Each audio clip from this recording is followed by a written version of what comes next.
Hallo, hier sind wieder Shiva und Jonathan, alias die Matrixer. Heute gibt es seinen nächsten Teil zu euren Fragen, die Lichtfalle. richtig. Herzlich willkommen zu Teil 3 der Fragen und Antworten zum Thema Lichtfalle, wie Shiva schon sagt. Und wir freuen uns, dass ihr wieder dabei seid und zumindest die diese Fragen noch haben.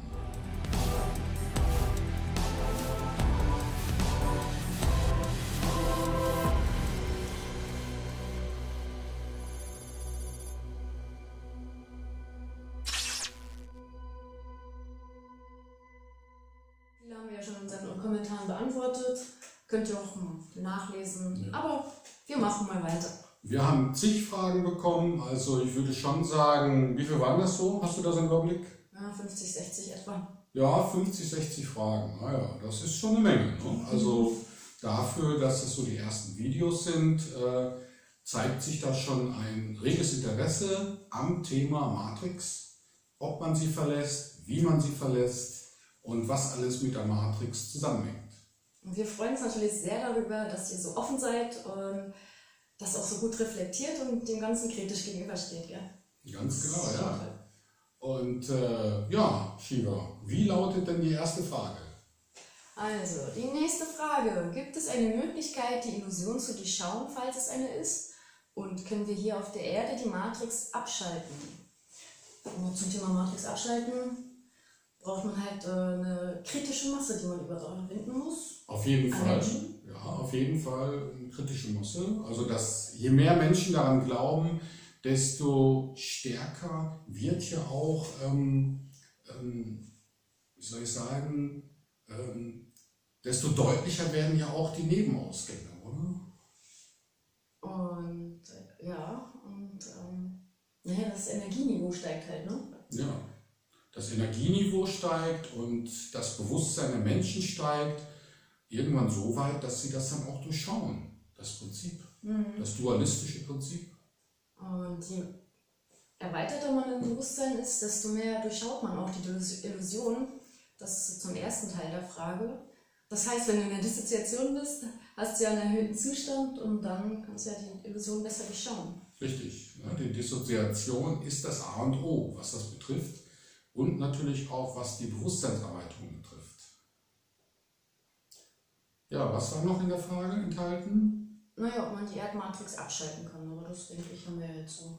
Ja, die Erdmatrix abschalten, ja. Möglich ist das, aber da müsste man wissen, wo der Knopf ist, oder? Oder eben genug Menschen haben. Mhm. Also da gibt es auch noch eine ellenlange Geschichte zu der Maschine, die die ganze Matrix aufrechterhält.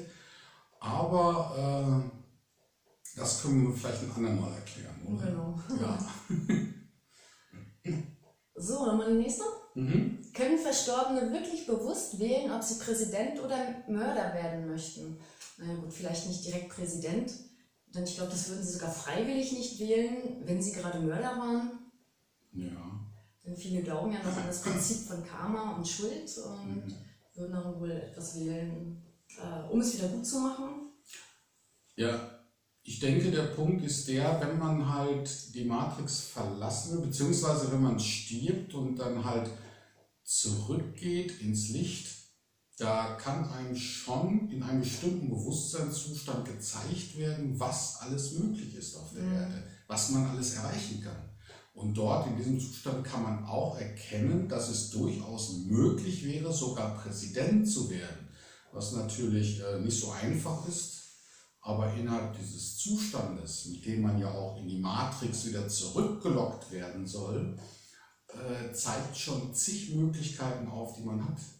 Genau, würde ich auch sagen. Und das hängt eben vom Bewusstseinsgrad des gerade Verstorbenen ab, was er wählt, im nächsten Leben zu sein.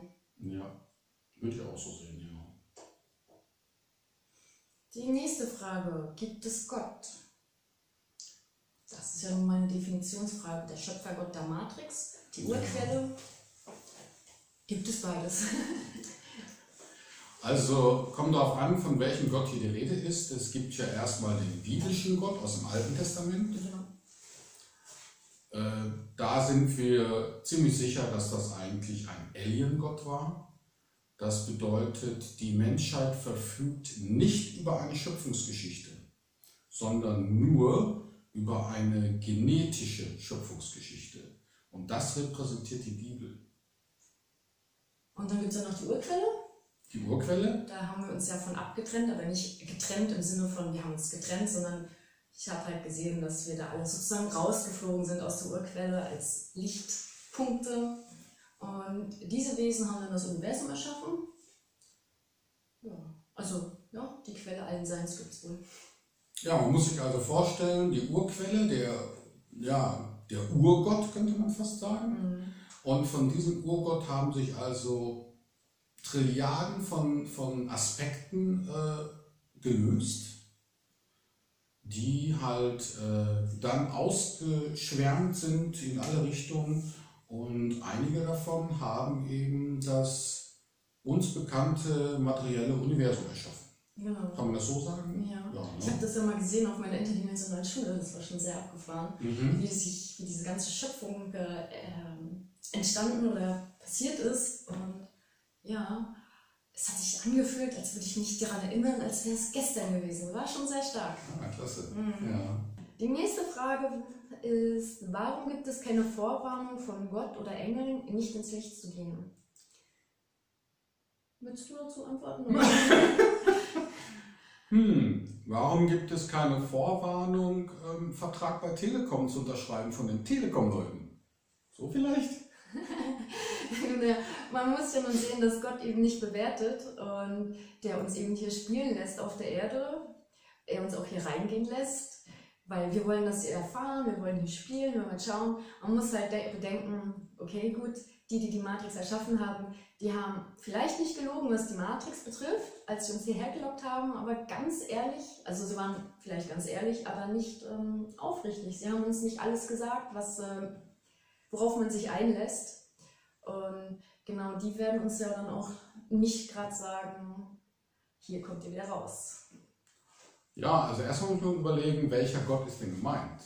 Also der Urschöpfer, der ist klar, der bewertet überhaupt nicht. Für den ist halt das, was seine Seelen alle machen, die von ihm abgespaltet worden sind, jeder sein eigener Herr, ne? Oder seine eigene Frau. Und aber natürlich Engel und Gott, das klingt ja wieder nach dem System innerhalb der Matrix.